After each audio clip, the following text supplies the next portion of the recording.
लक्ष द्या. तर हे आपण शिकतोय ऑपरेशन ऑन पॉलिनॉमियल्स. काय शिकतोय? Operation on polynomials, addition, subtraction, multiplication, division हे कार्यक्रम शिकायचे. पण हे अगोदर ऍडिशन आणि सबट्रॅक्शन शिकत असताना तुम्हाला सर्वात प्रथम काय माहिती असलं पाहिजे? तर लाईक टर्म्स. काय माहिती असलं पाहिजे? Like terms. तर हे लाईक टर्म्स म्हणजे काय? कुणाकुणाला माहिती आहे? पटकन सांगा.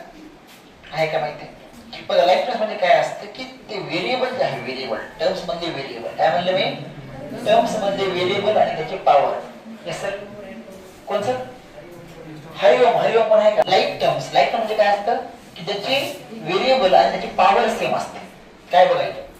हा ए स्क्वेअर आणि हा ए स्क्वेअर. काय झालं? Like terms. कळालं का?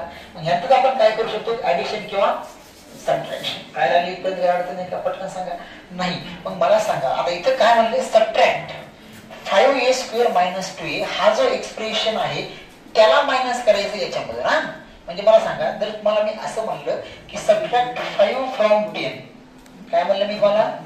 5 फ्रॉम 10. आन्सर काय येते? 10 मायनस 5 इक्वल टू 5 येते का नाही? पण तुम्हाला असं म्हणलं की 10 फ्रॉम 5. काय म्हणलं? Subtract 10 from 5. तर काय येते? मायनस 5 येते की नाही? कळलं का? एवढं फरक पडते बरं का. जे फ्रॉम म्हणजे काय? आपल्या मराठीत माहिती ना, चहाकडून. चहाकडून कुणाकडून? चहाकडून. है ना. मग काय करायचंय? 7a square plus 5a plus 6 मधून सबट्रॅक्ट करायचं. कोणाला करायचं सबट्रॅक्ट? मायनस. आता नीट आणखी एक लक्ष द्या की बाळांनो, याला मायनस करायचं. कोणाला? हा मायनस एक प्लस आहे. 5a square minus 2a. आता हा मायनस आहे ना, मायनस हा मायनस ते हराम करायला लक्षात ठेवा. हे काय करते माहिती का? सगळ्याला चेंज करून टाकते. ब्रेक मध्ये जाऊ. 7a square plus 5a plus 6 minus 5a square plus किती होतं? 2a. झाले की नाही? हा मायनस मध्ये मल्टिप्लाय केलं है ना. प्लसचं मायनस, मायनसचं प्लस. मग मला सांगा, 7a स्क्वेअर आणि मायनस 5a स्क्वेअर आन्सर किती आहे? लाईक हे सबट्रॅक्शन होईल की नाही? मग ह्या किती येईल? आन्सर येईल तुमचं 2a चा स्क्वेअर. हा प्लस 5a है ना, प्लस 5a आणि हा प्लस 2a किती येईल म्हणलो? प्लस 7. हा प्लस 6 ला पण हे कसं होतं? मग ते आहे ठेवायचं. कळायला लागले की नाही? कळायला पटकन सांगा. हे परत काय अर्थ नाही का? नाही ना.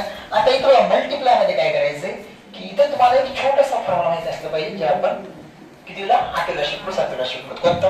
की a to the power m into a to the power n. तर काय असतं? आपण काय करतो? a to the power m plus n. म्हणजे आता मला सांगा, हे मायनस 2 आहे बरोबर का? मायनस 2 येते. मायनस 2 इंटू हे 5 काय झालं? काय झालं? मायनस 10 झालं. काय झालं? मायनस 10.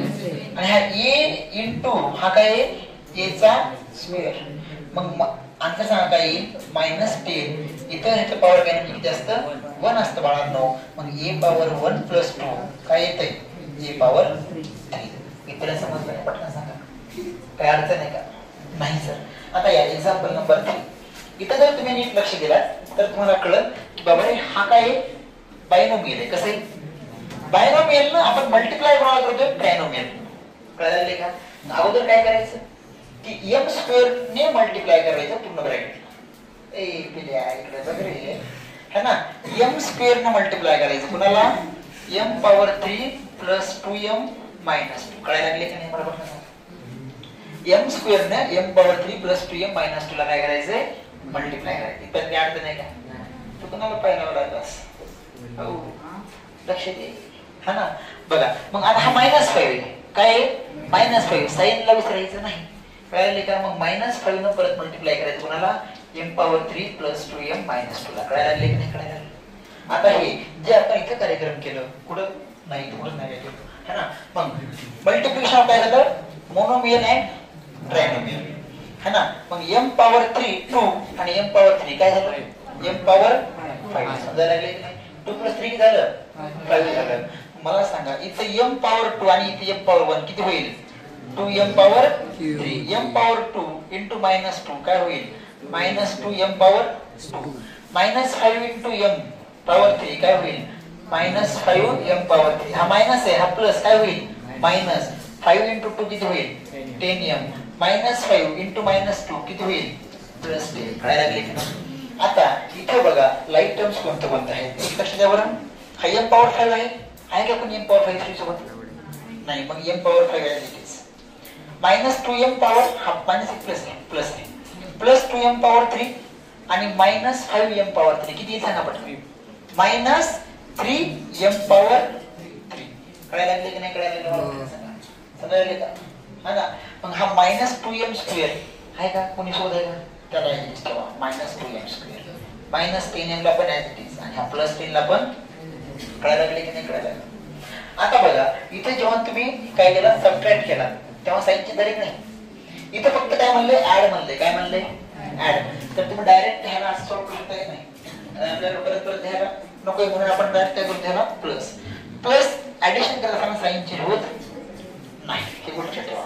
हा पण जर मायनस म्हणलं असतं तर सगळे काय झाले असते साईन ह्याची काय झाली असती चेंज झाली असती. इथं काही अडचण आहे का?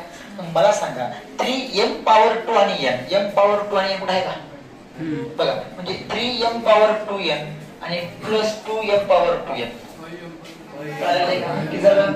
5m square n 5m power 2n 5mn चा स्क्वेअर. इथं काय ह्याच्या पुढे काही नसतं म्हणजे किती असतं कोएफिशियंट 1. मग 5 मधून 1 गेलं किती राहिलं बिंदू 4mn चा स्क्वेअर मायनस 7mn. इथं काय हा प्लस 1mn किती झालं मायनस 6mn. कळायला लागले का नाही? आता हे जर तुम्हाला कळालं माझ्या बाळांनो तर तुम्ही प्रॅक्टिस शीट जी आहे 9 पॉइंट है ना किती 9 पॉइंट सॉरी मास्टर वेगळं का 3 पॉइंट किती 2 म्हणजे तुम्ही क्वेश्चन 2 क्वेश्चन 3 आणि क्वेश्चन 4 इझिली सॉल्व्ह करू शकता. काय लागले का नाही? आणि जर तुम्ही हे युट्यूबला जर व्हिडिओ बघत असाल तर माझ्या बाळांना माझ्या पिल्यांना पटकन